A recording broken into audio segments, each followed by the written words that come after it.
o artigo Autorregulação Ferroviária Brasileira, autor Ernesto Bruno Mandarino, também da Vale. 15 minutos. Obrigado.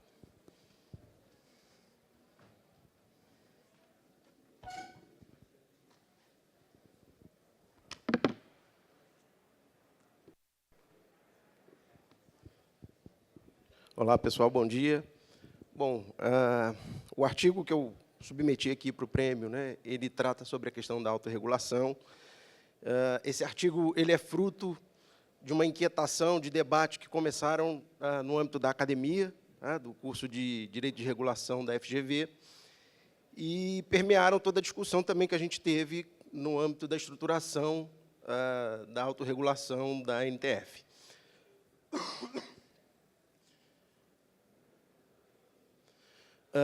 Aqui, no início, eu trago só um conceito do que é, né, a regulação, a autorregulação, do professor Floriano, dizendo que a autorregulação, né, ela pode ser também quando os regulados são reguladores, através de esquemas organizatórios adequados, necessários, através de decisões ou acordos pré-estabelecidos, né? Então, há uma adesão ali daquele grupo para poder fazer a gestão da autorregulação. E a Lei 14.273, ela traz esse conceito, né, tanto do regulador ferroviário, né, que a gente já conhece bastante, que é a ANTT, e o conceito do autorregulador ferroviário, que ele traz aí a questão da entidade associativa constituída por operadoras ferroviárias. Então, o artigo ele foi dividido aqui, né, nesses capítulos, introdução e metodologia, regulação, desregulação e autorregulação do setor ferroviário norte-americano, autorregulação no setor ferroviário brasileiro, critérios para o registro das entidades de autorregulação, recentes críticas e a conclusão e a revisão bibliográfica. Bom, o nosso modelo de autorregulação ferroviário brasileiro ele tem inspiração no modelo americano, né, que é um momento que passou por esse momento de regulação, desregulação e autorregulação. Isso começa lá no final da década de 70, né, uma lei de 76 que já começa a tratar sobre autorregulação. Não é uma legislação que pega, e ela só vai, de fato, né, acontecer por meio da Staggers Act de 1980. E aí a gente tem que entender um pouco assim do movimento que aconteceu nos Estados Unidos, né? Lá, a desregulação da atividade e a autorregulação, ela está muito pautada na questão da desregulação econômica mesmo da atividade, né? Diferente do nosso contexto aqui brasileiro, que a 14.273 ela traz para a gente a possibilidade de autorregulação, mas ela limita as questões técnico-operacionais. Então, aí já é uma primeira grande diferença, né, entre o modelo americano e o modelo de autorregulação que a gente pretende implantar no Brasil. Desculpa, vou voltar aqui só para responder aqui, né, o problema de pesquisa do artigo. Ele tenta responder, então, se o modelo americano, que foi fonte de inspiração aqui do nosso modelo brasileiro, ele pode ser integralmente replicado no Brasil, né? E aí a gente faz a metodologia, ela faz uma comparação, traz todo esse movimento histórico, né, do modelo norte-americano, para a gente tentar responder esse problema de pesquisa. Bom, aqui a gente fala um pouquinho, né, no artigo, passa por essa visão histórica, né, do modelo norte-americano, como funcionou. É óbvio que, apesar de ser um modelo, né, de autorregulação já bastante consolidado, a regulação sempre existiu, né, tanto por meio da ICC até 96, e depois por outras agências que fazem a regulação do setor ferroviário. Então, não é uma autorregulação, né, quando as pessoas falam o setor vai se autorregular, as pessoas tendem a achar que não vai ter regulação, né, estatal. E continua tendo, mas, obviamente, todo modelo, principalmente o americano, ele delega para as empresas, né, os atores, gestores do sistema ferroviário, para se comporem ali e regular o sistema. Então, a gente tem hoje, basicamente, 1, 2, 3, 4 entidades de autorregulação funcionando nos Estados Unidos, e a mais importante, obviamente, é a Association of American Railroads, que é a entidade das grandes ferrovias, né, ferrovias classe americana. Então, lá eles têm um modelo que, como houve esse movimento de autorregulação de uma forma ampla, inclusive econômica, eles têm uma infinidade de associações, né, empresas, organizações que participam da entidade de autorregulação. Mas isso muito por conta do modelo que eles adotaram, né, que é um pouco diferente do nosso. Então, inclusive, eles criam categorias de membros, né, tanto para ferrovias, como também para empresas que não são diretamente operadores ferroviários, mas que estão ligados ao setor de alguma forma.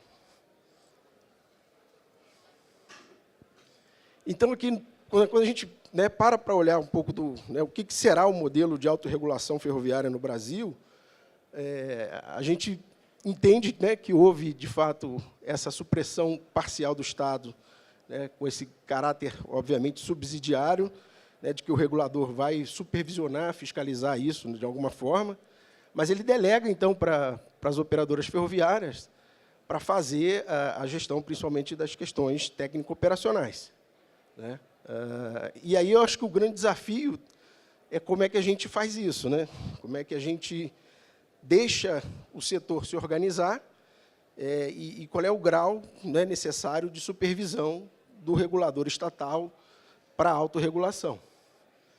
Obviamente, isso não, né, como eu disse, a autorregulação por si só não afasta a regulação estatal, então a gente, né, o setor continua submetido a alguma supervisão estatal e, obviamente, também não afasta a atividade dos órgãos de controle, né?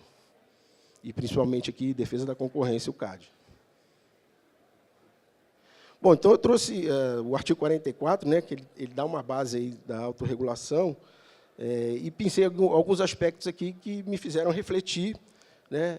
Primeiro, ele diz que a autorregulação é para questões exclusivamente técnico-operacionais, resolver conflito entre seus membros, controle operacional das malhas, uso da via permanente. E esse é o primeiro grande debate que a gente teve lá na academia, no âmbito da FGV. Né? As pessoas defendiam que, por exemplo, os usuários, né, deveriam estar incluídos na entidade de autorregulação, o que eu particularmente discordo, porque a essência são as questões técnico-operacionais e, ao meu ver, o usuário não tem nenhuma expertise técnico-operacional para que ele possa contribuir com a autorregulação, né? O segundo debate que eu, de alguma forma, tendo até a concordar, é que a entidade, o agente transportador ferroviário deveria estar na entidade de autorregulação. Para mim, faz algo... Desculpa, gente, eu estou com um final de gripe aqui, eu preciso beber uma água.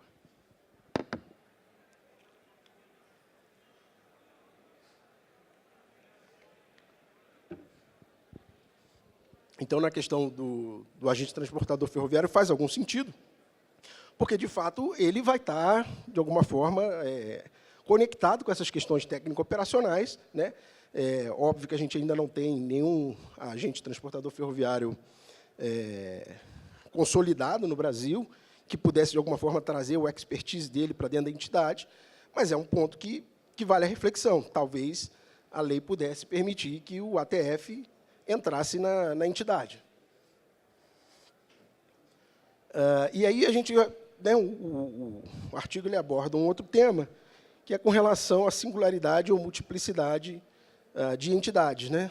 E esse debate também ocorreu lá no âmbito da FGV, muito em razão da interpretação literal, né, que ele fala entidade associativa no singular, né? E alguns artigos, alguns trabalhos acadêmicos, sustentando que só deveria existir uma única entidade de autorregulação no Brasil, o que eu, particularmente, não concordo.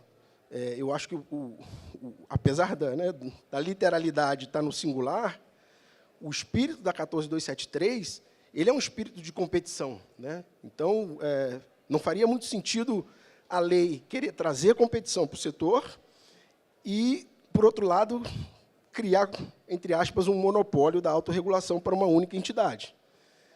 Então, eu particularmente entendo que há a possibilidade de mais de uma entidade. Contudo, né, a gente precisa entender as vantagens e desvantagens se você sair permitindo um monte de entidade de autorregulação, né?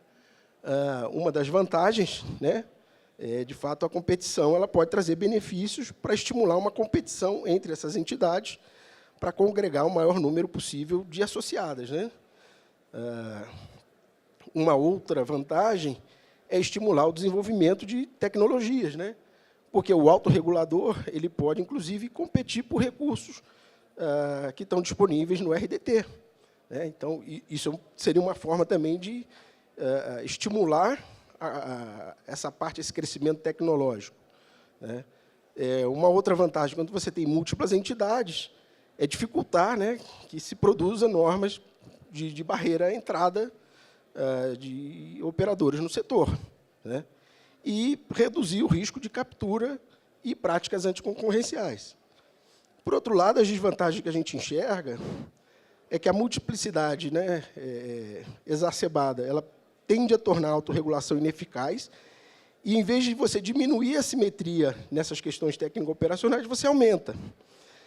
Você cria diferentes padrões técnicos, né? E isso aumenta, obviamente, o custo de transação entre as ferrovias, quando elas precisam transitar na malha, porque ela vai ter que cumprir o padrão técnico da entidade que ela está associada e, eventualmente, de uma outra entidade, quando ela for fazer o compartilhamento. Isso pode, obviamente, né, gerar alguns conflitos por conta desses diferentes padrões e também, obviamente, um custo, né, do poder público para justamente fazer a atuação de supervisão dessas entidades de autorregulação. Bom, aí a gente pensou assim, precisa ter algum critério, né? Qual seria um critério para a gente começar a pensar em termos de registro, né? Você pode ter um cenário que você pode ter uma proliferação de entidades, né, só com operadoras que já estão efetivamente operando. Tempo restante, 3 minutos. Você pode ter entidades compostas por operadoras ferroviárias que não operam, você pode ter um mix disso, né? Então, é importante prever alguns critérios para que se faça o registro dessas entidades, né? Um critério que a gente sugere nesse trabalho é que, pelo menos, haja aí, majoritariamente, operadoras, né, que estejam operando, que possuam know-how efetivo para contribuir na entidade, que haja aí mecanismos de enforcement para os seus membros, né, para que ela não seja uma entidade esvaziada, e também deve possuir aí mecanismos de resolução de conflitos, no caso, né, se houver mais de uma entidade de autorregulação. Então, a gente entende que, né, a lei ela diz que a autorregulação deve ser estimulada, mas esse estímulo não é simplesmente sair fomentando a criação de várias entidades sem critério, né? A gente precisa ter algum critério para fomentar essas entidades. E aí, o último capítulo aqui, ele aborda uma questão das críticas que vem ocorrendo, né, depois de um acidente que aconteceu em 2023, em Ohio, que a autorregulação passou a ser muito criticada, né, até pelo próprio regulador americano.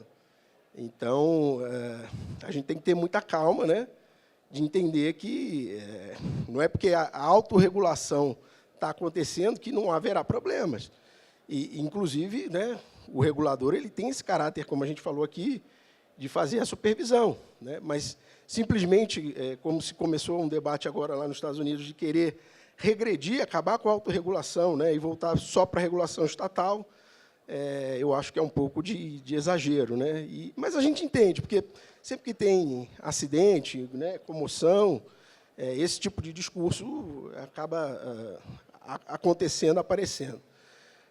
Então, o Congresso, né, e o Senado americano propuseram aí leis para poder aumentar a regulação estatal, né, sob o argumento de que, recentemente, aumentou o número de acidentes. Por outro lado, a entidade, né, que congrega as ferrovias as maiores ferrovias dos Estados Unidos defendem que houve uma redução nos números de acidentes por conta da autorregulação. Então, acho que, né, a provocação que fica aqui é: vamos com calma, né? Acho que a autorregulação é algo bom, né? Aqui, obviamente, no Brasil a gente ainda vai experimentar esse movimento, todos os Estados Unidos estão muito à frente da gente, mas a gente não pode simplesmente, no primeiro problema que acontecer na autorregulação, achar que a autorregulação não presta para nada. Bom, eu vou passar aqui rapidamente, que eu já estou vendo aqui que está piscando, meu tempo acabou. Só vou falar aqui de benefícios diretos e indiretos. Tá? Eu acho que os benefícios diretos estão relacionados com a segurança da atividade de transporte e redução de acidentes. E os indiretos têm muito a ver com a questão da reputação, né, das operadoras ferroviárias. O usuário ele tende a escolher o transportador, né, que tem essa chancela de ter um transporte seguro, né? Inclusive, isso pode baratear também a contratação de seguros, enfim. Então, tem alguns benefícios também para a autorregulação. Mas, aí, obviamente, né, esses padrões eles precisam ser revistos de tempos em tempos. Eu acho que é uma construção dinâmica que vai acontecer. Então, não é simplesmente o padrão é esse e nunca mais a gente revisita, né? Tem que estar revisitando, tem que mais ou menos como a indústria aeronáutica faz, né? Ela, tempos em tempos, acidentes acontecem, ela estuda aquilo, melhora os padrões, enfim. Então, acho que esse vai ser o grande papel das entidades de autorregulação. Então, por fim, para concluir, né, já respondendo ao problema de pesquisa, o artigo traz essa conclusão de que a lei das ferrovias limita a participação das entidades de autorregulação às operadoras ferroviárias, né? Então, outros agentes do setor ferroviário não estão admitidos nessa entidade por conta da lei. E, na nossa visão, também a possibilidade de múltiplas entidades de autorregulação, né, e não só uma, obviamente, né, alinhado aí ao espírito competitivo da lei. E a regulamentação da NTT precisa prever critérios objetivos para fazer o registro dessas entidades.